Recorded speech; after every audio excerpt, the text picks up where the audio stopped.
Welcome back, everyone, to another episode of Draw with the Duck. I guess that's what we're gonna call this. That's what the playlist is gonna be called. So, all right. So far, what we have done is, we've done some lips, eye, some nose and ear and stuff like that. And I think at this point we're going to start messing around a little bit more and get more to some interesting kind of fun, because so far I've been doing kind of like just tests of things. I don't want these lips there anymore. They can go away. But yeah, so far we did some tests of some things. I think we can start making things a little bit more fun and interesting and build upon what we have here. Oh, look at how easily it lines up. Oh my god. Yeah, no, that doesn't work. but we're gonna do something about it. We're gonna see. That actually does kind of work. I'm not gonna lie to you. The aspect of not taking things seriously is definitely, it's the more prevalent piece to this. You know what I mean? Like we did these two studies kind of separately, but it's weird because we can almost fit them into a face. It's always fun to just kind of, have some random stuff that we can throw together. Let's see. Do any of these noses fit? Ooh, that's weird. Yeah, no, so let's see what we're gonna do here real quick. When I do this, you might want to do that. Face is gonna seem kind of small, but we're just gonna do stuff to it. Plus the skin color is off. Yeah.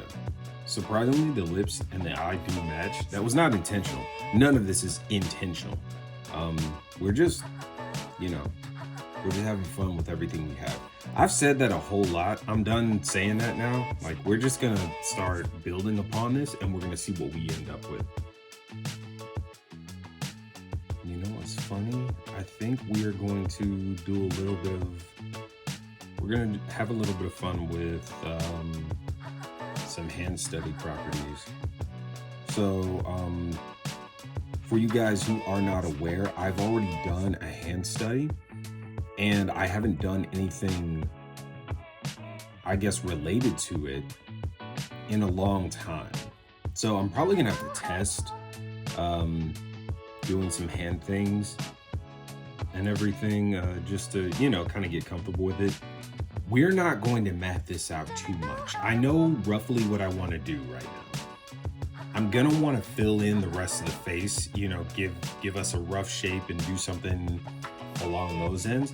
But I kind of want to, run away from my responsibilities. I'm sorry, Sam. I want to run away from my responsibilities and cover up this space for the second eye. The best way we could do that is with a hand. See, we're going to go ahead and make this a side note. So look, there's nothing wrong with messing around with things, being playful with how you're adding stuff into your art and attributing all of these different aspects to it, not being super serious and all of that. There's nothing wrong with that at all. But keep in mind that there are ways that you can better, like, take hold of stuff like that. Take hold of those different placements and have fun with it in ways that you didn't anticipate. Or things that are going to be much more beneficial for you as far as having fun. And that is to put yourself in a completely different challenge, different kind of box. I've said a lot of different similar things before, but what I'm really pointing to is the fact that what we're about to do is, rather than doing the other eye, we are going to do something else that is difficult. Because now we don't have to match this eye perfectly. Instead, we are just going to put a completely different, difficult task. We're going to put that on ourselves. That way we are Yeah, still running away from our responsibilities. The better thing to do would be to draw another eye and, everything would be fine. That is an option. But if we're going to run away from our responsibilities, we're going to do it in a way that further challenges us. Either way, so now that we have these different pieces of the face put together, kind of like a puzzle piece. And if you guys didn't notice, I separated, so I have a duplicate of like the nose and ears and everything all together. And what I did was erase the first nose and ear. And I did that way we can kind of mess around with everything else here. Actually, let me move this out of here. This is a part of a different project that I was working on. I started it in here. Don't worry, you'll see that eventually. But that has nothing to do with what we're doing right now. So we are going to start being super specific with how we're going to put this stuff together. I don't want to put too much pressure upon myself when it comes to this, but I will say that we're not shying away from trying to make this work. Like we're not going to shy away too hard from something. And if we do shy away from something, like I said, we are going to just put ourselves in a different task. Like this is going to be a little difficult because like we got to figure out the hand placement and everything. We're probably going to want to look for some references. And once we do, then we're really going to start to mold all these things. We're going to meld them all together and see what we can get out of this. So I'm going to, I'm going to use this layer to give myself a few really simple shapes that I'm seeing due to just like pure expertise. Expertise, guys. I should probably say experience, not expertise, because that does not fit with me. I would not call myself an art expert in the slightest, but I do have experience. So from my personal experience, what we're gonna do is we're gonna use this layer real fast to throw some simple shapes on here that I think would fit. I want this to be darker. I like that better. And I have the right brush, so let's do this. So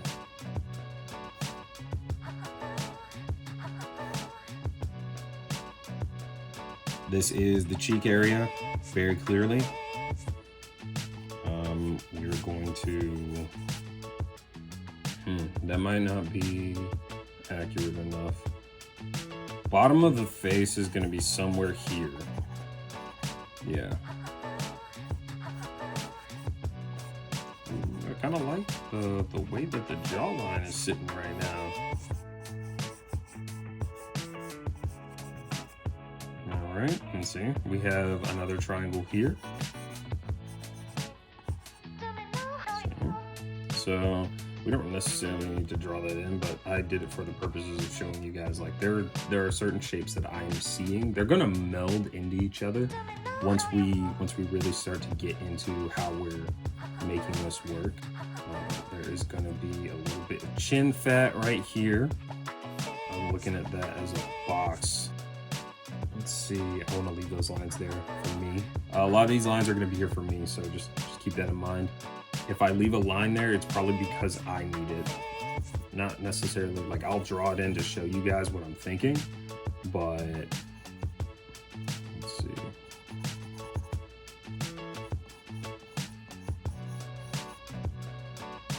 And yes, I am on a different layer. You guys have no idea how many times this happens where I start doing like planning or I start drawing some stuff in and I'm on the wrong layer. I'm drawing all over the face. But yeah, I told you guys this is gonna be the episode where we get to do a lot of fun. I think this is fine. Because if the end of the hand is here, it's right there. We're looking at the fingers kind of come up this way. So things I've learned, things I've stolen from many people. Specifically, I have heard this from Sam. I know I've heard it from a lot of people, but I stole this from Sam. Hey, this is where we start doing it. Yeah. So let's talk about some art secrets that we've stolen from Sam. Specifically about the size of heads and like the size of hands in correlation. Those things are correlated pretty well. So we're looking at this hand. If the hand is here and the top of the head is probably somewhere up here, that means the fingers can go off screen as well. Because the bottom of the palm is right here. I've heard Sam, I want to say Sam has said this, but I've heard many artists such as Sam and Josh talk about the size of hands in correlation of the size of faces. I believe that I've heard them say it, and if I haven't, then I'm just wrong and I'm mixing all of the different stolen art techniques from all of the different people that I am keeping watch of. So either way, I think that that's gonna work. We're breaking it up into 2 parts. Again, another stolen art tip that we got from Sam is he likes to separate them into just 2 because like this is a single object at this point. It's about the same size or same length as this one. And so it's not hard to like look at them. They're realistically 3 different parts. It'll probably separate somewhere right here. But at this point, it doesn't really matter too much. We might change the angle on this, but probably not. Let's see. A lot of times, I'll tell you real fast. So we may have used that nice little stolen tip from Sam, but it doesn't mean that you can't deviate or change things in the slightest for yourself. I personally will separate this here and there. And that's only because if whatever I'm doing calls for it, like if the tip of the finger has to change, I won't separate it on some fingers like the pinky, but I will separate it for like the middle fingers or ring fingers or even the index in some cases. There's a lot of different variation that comes into this. So keep in mind when you steal these secrets, you don't have to follow them all to a T. You can follow them like loosely even, but like keep basing your knowledge and your actions off of things that you've learned from people. That is how I continue to steal art secrets, utilize them, implement them, become better at what I'm doing and how I'm drawing and what I'm creating. So let's go ahead and continue.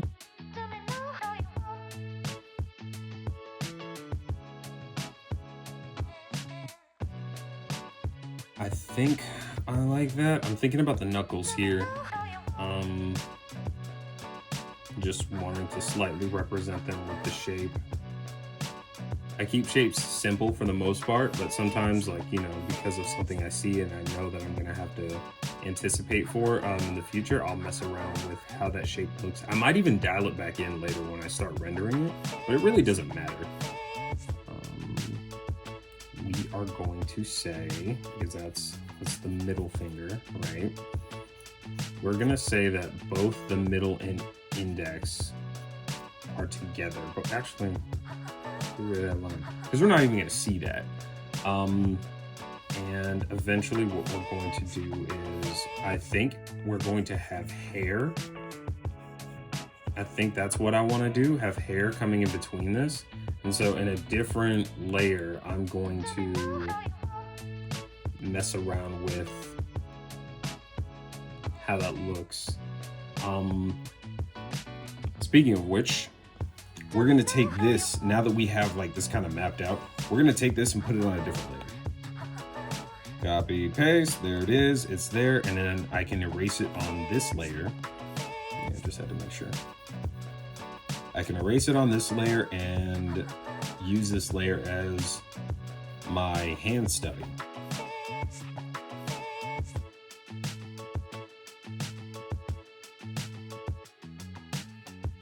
So what I'm really trying to do at this point is I'm trying to implement different major pieces of the subject.